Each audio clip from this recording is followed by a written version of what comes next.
Hi, welcome to Cooking with Roy. Today we're going to talk about asparagus again.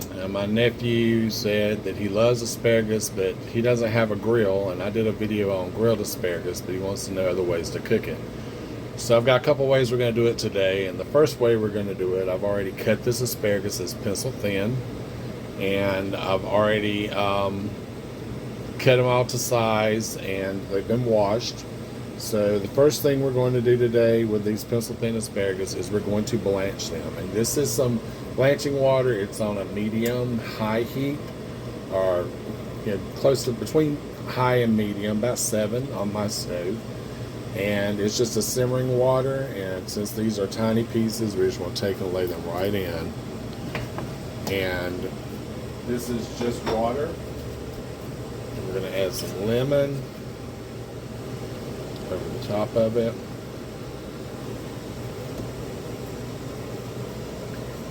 And I'm going to put in just a little bit of Himalayan sea salt. And I'm going to put a lid on this, and we're going to check back in about 4 minutes, and I'll show you what it looks like. So it's been about 4 minutes, so I'm going to have a look here. Take the lid off.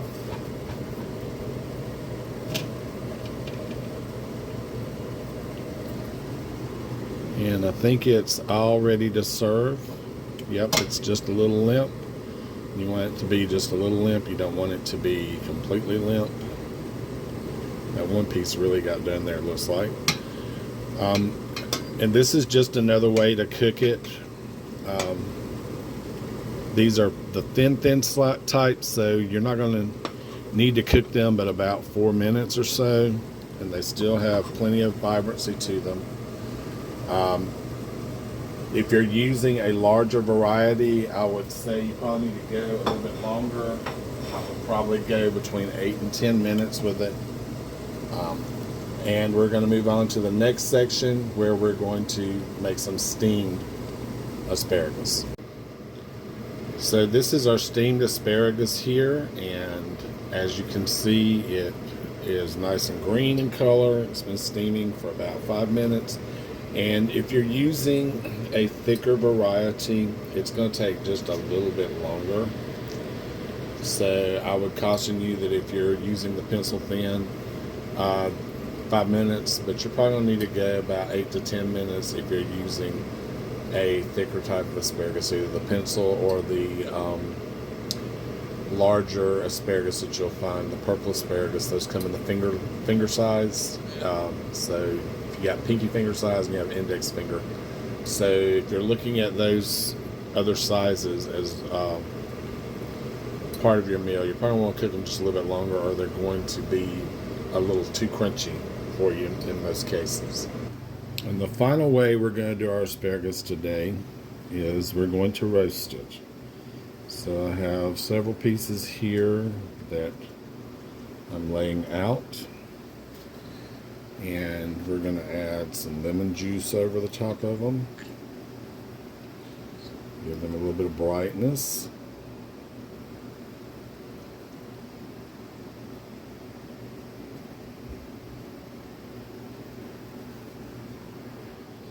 And now I'm going to mix together a little bit of garlic powder, about half a teaspoon,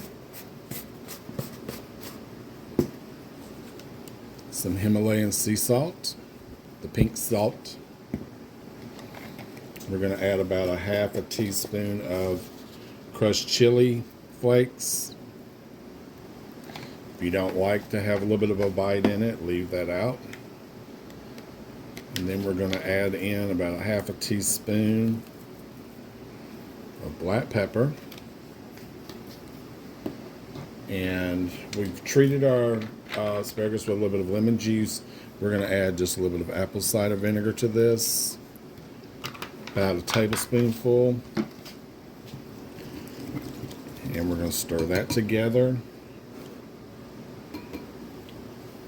Then we're going to add to this about 2 tablespoons of extra virgin olive oil, and we want to combine all this together and make like a salad dressing with it.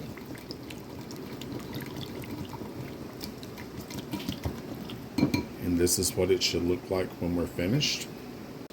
So now we're going to take the asparagus that we have waiting for us here, and we're just going to start on one end and begin to drizzle this mixture right over and try to make sure that every piece gets some of the dressing incorporated with it.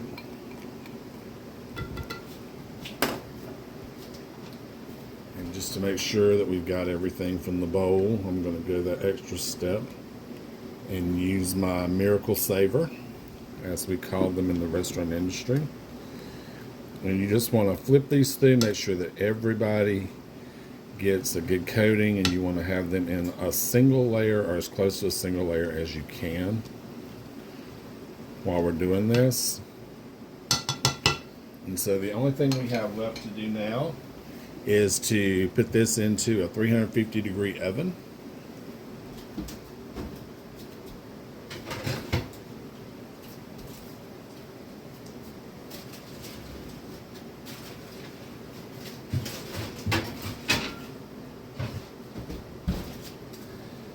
And here's the roasted asparagus as it comes out of the oven.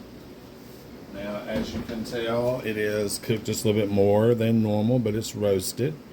And it's all going to, it's a little more limp. If you don't want it this done, you don't have to take it this far. But to me, if you're going to roast it, you want it to be to the point that it has that roasted flavor to it. And you're not going to get that if you don't go at least 20 minutes with these. And like I said, larger asparagus are probably more ideal for doing this, but this is what you're going to get for using the pencil thin. And they're going to be just as delicious as any of the rest of them. Still has it still has the crunch and the bite in it. And you get that nice dressing we put on it. It gets you like 4 different flavors going on. You get some brightness. You get the asparagus, and then you get the little bit of the oil with the pepper. It's really good. I hope this has helped you learn more about asparagus today. Remember to keep those stems. And another fun fact: if you're a lady and you eat asparagus, it sometimes makes your urine have a odor that is not very pleasant, so don't get concerned. A friend of mine had to go to the emergency room because she thought she had gotten some kind of an infection, and it was nothing more than she had had asparagus for dinner the night before. So don't freak out if that happens to you. I'm not a doctor, but that's what happened to her, and apparently it's a rather common thing. So in any case, hope this has helped you with asparagus, and I'd love to hear your ideas for food videos. So if you'll just leave comments for me, I'll be more than happy to put together whatever you want to see. I want to do content that you're going to enjoy. Thanks again for tuning in this evening. Take good care of each other.